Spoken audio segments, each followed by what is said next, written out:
and welcome to a brand new spring episode of Beat the Experts. Alongside Rob Longo, I'm Andrew Chiappazzi. We have 7 local teams across 6 WPIAL championship games in both baseball and softball. So a lot to get through, AJ, so let's go ahead and get right to it. Yeah, we're just going to pick out a couple of key things to watch for in all of these games, and let's start with baseball because all 3 of our championship games are on Tuesday at Wild Things Park in Washington. And first up will be Riverside against Mount Pleasant in the Class 3A game. For Riverside, pitching has been the key over the last couple of years. It was dominant for their run to the championship last year and into the state semifinals. And once again, it's been their key ingredient this year. And I'm looking out for probable starter Christian Ciccinelli. It's been a great story. He wasn't on the varsity pitching staff last year. He's now a senior. He steps into an open spot, and he has been absolutely dominant. 6-0, 0.61 ERA. Had a phenomenal game against Burrell in the quarterfinals with a shutout.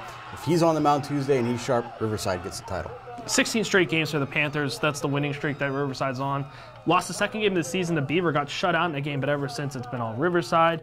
And, you know, faced a little bit of adversity against Brownsville in the semifinals, but if you just take a look at the Pittsburgh Penguins, everybody faces a little adversity on the way to a championship appearance. So some of the few things that you get to when you get to a WPIAL title game, a couple little things change, and one of them is the field conditions at Wild Things Park. It's all turf, including the mound. You don't see that a whole lot at the high school level. And in the past, we've seen pitchers trying to get used to that a little bit.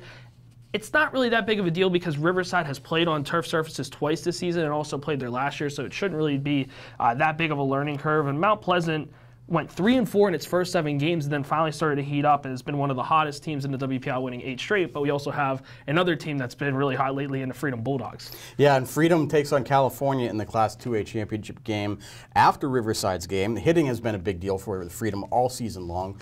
Well aware of how good the Bulldogs lineup is, but I've been pleasantly surprised with their pitching performance in the postseason. And it's basically been Nick Henderson and Zach Green. Those two have been the only ones on the mound for Freedom in the postseason.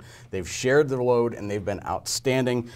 Whichever one takes the mound on Tuesday, the other one may come in and relieve, even if things are going well. That's kind of how things have gone. So I think if both of them are sharp, if both of them can contribute beyond just hitting well and can actually pitch well on Tuesday, Freedom might actually have a chance for the Cinderella run to end with a title. In Freedom, too, it's basically Nick Henderson and then kind of a little bit everybody else. Henderson's kind of that Swiss Army knife guy you like to have. He does really well on the mound, but he also does really well in the batter's box also. I mean, he had that walk-off win in the first round, walk-off hit to win the game in the first round of the WPIAL title. California's a very good team, though. The Trojans were in the WPIAL title game 2 years ago, lost 6-4 to Greensburg Central Catholic, did not make the playoffs last year. So you wonder how hungry that California team is, but then you got to wonder how much hungrier, if anything, Freedom is to try to get that first WPIAL title in program history. Yeah, it'd be very interesting. Speaking of hungry teams for a WPIAL title, how about the Blackhawk Cougars? Such a deep, talented team year in and year out, but they're still trying to grab a title for the first time in several years. They play South Park in the 4A title game. And for this talented crop of seniors and juniors, which is basically all Blackhawk has on the roster, they're that deep. They went a little quiet last year with the Bats. And that's why they lost the WPIAL championship game to Chartiers Valley. That's why they bowed out of the state playoffs early. So I'm looking at guys like Michael Turconi, Mark Engel, Jimmy Nixon, all Division I guys, with at least that type of caliber of talent. They need to be active. They need to have their bats be very prominent in this game on Tuesday evening because I think if Blackhawk can hit, they're in very good shape. Blackhawk has so many weapons, it's almost unfathomable that they're all on one team. But South Park has a lot of weapons as well. During the 7-game winning streak that the Eagles have right now, they've outscored opponents 69-16. That includes a couple of games with these scores: 13-1 win, 12-0 win, and a 13-11 win in the first round to Newcastle, which, oh, by the way, was in Blackhawk's section this year, so something to look at as well.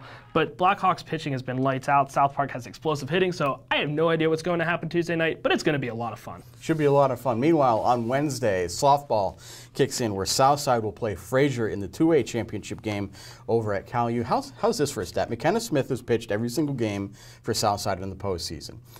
She has not given up an earned run the entire postseason. The one game that Southside gave up runs was against Burgettstown. Smith left the game after allowing an error and a hit, so they're both unearned, because she tore her fingernail.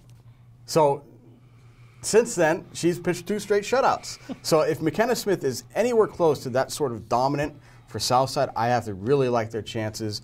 A lot of those seniors went to the championship game as freshmen, so they have that little bit of experience in the back of their minds. It's hard to believe that Southside has gotten to this point. You know, you lose a Division I player in Connor McGaffick to graduation that was on the team last year, able to bounce back really well, and a lot of that has to do with McKenna Smith.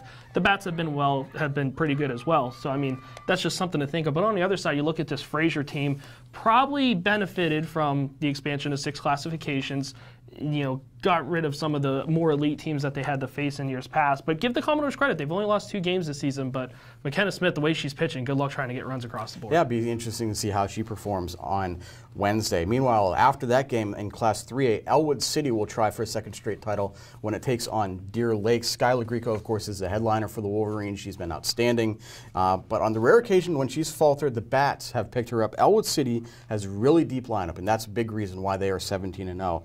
Anna Ferrucci and Ariana Garraway both hitting over 500. Garraway had a huge home run in the semifinal. Zoe Kalantzis has power and has a couple of big clutch hits in the postseason. Reagan Mittler has power. Those Bats were quite loud last year, and they could be quite loud again against Deer Lakes. You hear so much about Skylar Grieco, not only this year, but in years past. It's hard to believe that she's still in school. I mean, you would have thought, oh, she graduated a year or 2 ago, but that's just how dominant she's been in her high school career. It's really impressive. But at any rate, Deer Lakes has a pretty decent program as well, has had a good run in softball the past couple of years.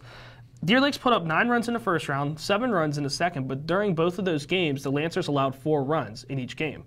Good luck trying to put up 7 to 9 runs on Skylar Grieco. So, I mean, if the pitching gets better for Deer Lakes, maybe the Lancers have a chance. But if they're giving up 4 runs in each of those games, that's going to be plenty for Skylar Grieco to play with on the mound. Absolutely right. Finally, West Allegheny will play Moon in the 5A softball championship on Thursday. This is Moon's first trip since the 70s and just West Allegheny's 2nd trip overall. Of course, they were there last year, and that may be one of the big things for West Allegheny this time around because they went through those championship jitters for the first time. The experience of playing for a WPIAL title is now in the back of their minds. Moon's not going to have that luxury, and when you have a West Allegheny team that has a team batting average of 447, I don't see the pitching on Moon unless someone has an outstanding game for them to combat a team with the depth and the talent of West Allegheny. We'll see what happens on Thursday, but certainly West Allegheny has to like its chances because of that lineup. Yes, I would give West Allegheny to be the favorite, but I still don't know what to think about this game. Last week on the record, on last week's episode when we were at West Allegheny, I mentioned how difficult it is to beat a team 3 times in the same season.